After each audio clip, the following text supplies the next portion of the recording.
Hello students, इस video में हम लोग फोटो इलेक्ट्रिक इफेक्ट के बारे में सीखने जा रहे हैं। तो फोटो इलेक्ट्रिक इफेक्ट में देयर आर 5 वेरिएबल्स जो हमारे लिए बहुत इंपॉर्टेंट होते हैं। पहले तो उन पांचों वेरिएबल्स के बारे में हम लोग थोड़ा थोड़ा समझ लेते हैं। फोटो इलेक्ट्रिक इफेक्ट में जो एक्सपेरिमेंट किया गया, दैट एक्सपेरिमेंट वाज लाइक आपके पास एक प्लेट था।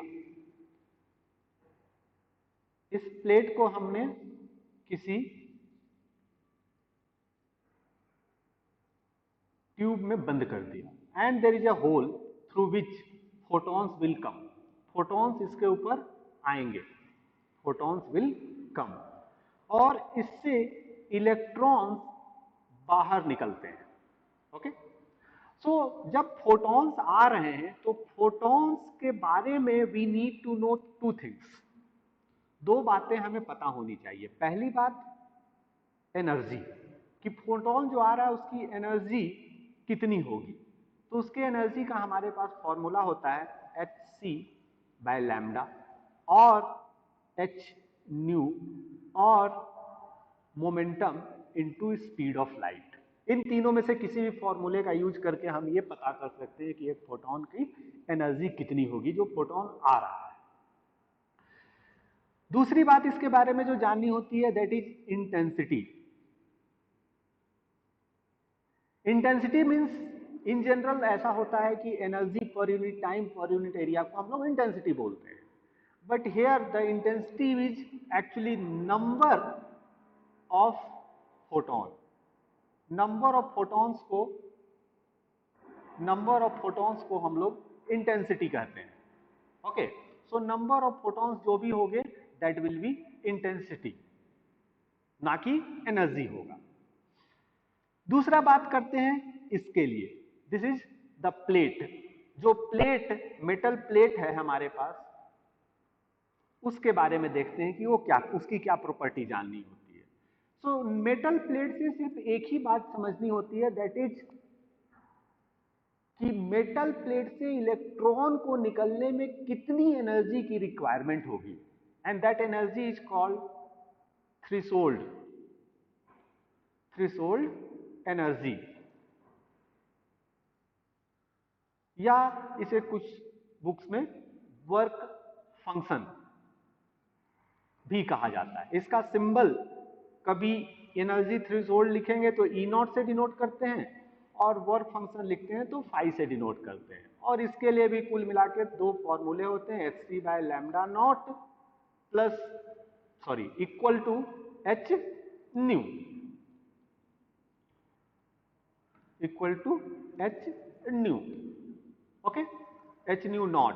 इसमें ये जो वेवलेंथ है, this lambda naught is actually called threshold wavelength, और एच न्यू नॉट में nu naught is called threshold frequency, या आप इसको threshold energy direct E naught कर सकते हैं।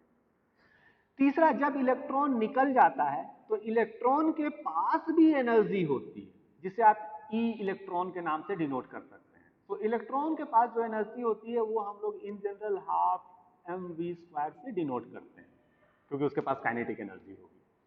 But electron is not a particle जिसकी काइनेटिक एनर्जी की बात हम लोग बहुत सिंपली कर सकते हैं। उसकी काइनेटिक एनर्जी की बात करते समय हमेशा प्रॉब्लम होती है। क्या प्रॉब्लम है? प्रॉब्लम ये है कि kinetic energy of electron is not something which we can measure. Like कोई कार जा रही है, आप सिंपली बता सकते हैं कि सर कार का मास इतना है, उसका वेलोसिटी इतना है, तो एनर्जी इतनी होगी। लेकिन इलेक्ट्रॉन की वेलोसिटी पता करना इज क्वाइट डिफिकल्ट टास्क। तो कहता है उसका एनर्जी पता कैसे करेंगे? तो इलेक्ट्रॉन की एनर्जी पता करने के लिए हम लोगों ने एक तरीका निकाला कि उसको रोका जाए, स्टॉप इट। और स्टॉप करने में जितना वर्क डन करना पड़े वो तो मैं खुद करूंगा, तो हमें पता चल जाएगा कि हमने कितना वर्क डन किया है उस इलेक्ट्रॉन को रोकने के लिए। ओके, इलेक्ट्रॉन को ऑपोजिट डायरेक्शन में नेगेटिव पोटेंशियल दे दिया जाता है ताकि वो रुक जाए, और जितना रुकने के लिए उसको पोटेंशियल दिया जाए तो उसका वर्क डन ई वी होता है। क्योंकि ये रोकने के लिए पोटेंशियल अप्लाई किया है, इसलिए इसको स्टॉपिंग पोटेंशियल कहते हैं, और ई वी एस से उसको डिनोट करते हैं। ठीक है, तो ई वी एस हो गया हमारा energy of electron. Okay, now सभी चीजों का एग्जाम्पल ले लेते हैं। फॉर एग्जाम्पल फोटोन हमारे पास आया था, तो हम मान लेते हैं कि फोटोन की एनर्जी जो हमारे पास आ रही थी, इंसिडेंट हो रही थी, उसकी एनर्जी 5 इलेक्ट्रॉन वोल्ट है।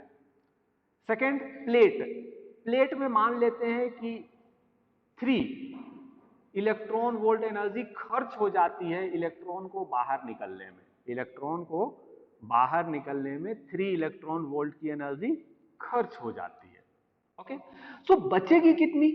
तो इसके पास जो एनर्जी बची होगी that will be 2 electron volt. बचे हुई एनर्जी जो इलेक्ट्रॉन के पास होगी that will be 2 electron volt. अगर हम इन सबको अरेंज करके लिखें, so I can write energy of photon is equal to threshold energy जो कि मेटल से निकलते समय खर्च हो गई, plus energy of electron. Okay, energy of photon is equal to energy of जो खर्च हो गई प्लस एनर्जी जो बची है। ओके, सो एनर्जी बची हुई और एनर्जी खर्च दोनों को सम करेंगे तो हमें फोटोन से जो एनर्जी मिली थी वो मिल जाती है। फॉर एग्जांपल हेयर आपके पास 5 इलेक्ट्रॉन वोल्ट की एनर्जी थी, 3 इलेक्ट्रॉन वोल्ट खर्च हो गई और 2 इलेक्ट्रॉन वोल्ट बच गया। तो अगर 3 और 2 को ऐड करेंगे तो आपको 5 इलेक्ट्रॉन वोल्ट मिल जाएगा। ठीक है, now this formula, this is the most important formula for this topic. इस टॉपिक के लिए सबसे इंपॉर्टेंट फॉर्मूला यही है। इस फॉर्मूले के ऊपर we need to discuss more many things. So next video में हम लोग इस फॉर्मूले के ऊपर डिस्कशन करने की कोशिश करेंगे कि इस फॉर्मूले के सारे एलिमेंट्स जो भी फोटोन की एनर्जी है, थ्रेशोल्ड एनर्जी है, इलेक्ट्रॉन की एनर्जी है, इन इन इन सब की वैल्यू किन किन बातों पे डिपेंड करती है और how they are related to each other. Okay,